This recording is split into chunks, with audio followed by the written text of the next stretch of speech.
রহিম গত তারিখে যে আমাদের 9টি সিন্দুক খোলা হয়েছিল সেখানে আমরা 7,77,00,000 টাকার কিছু বেশি টাকা পেয়েছিলাম।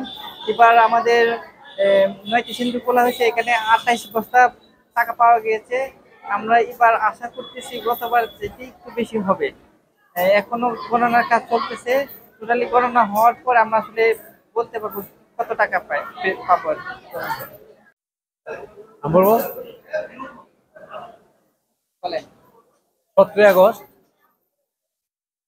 24, আজ থেকে প্রায় 3 মাস 3.5 মাস পূর্বে আমরা সিন্ধুক খুলেছিলাম। আজকে আমরা সকাল 8টা থেকে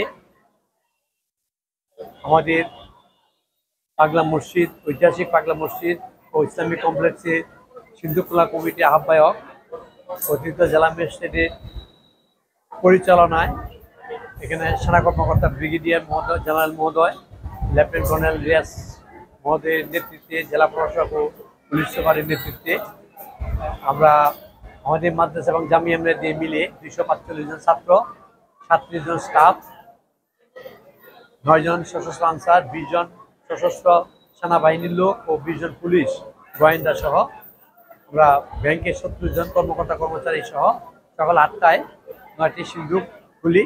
এতে আমাদের 28 বস্তা টাকা পেয়েছি। এই টাকা গণনা চলছে। কিছুক্ষণের মধ্যে হয়তো আমরা কিছু টাকা ব্যাংকে পাঠাবো, তখন বলতে পারবো কত টাকা পাঠাচ্ছি।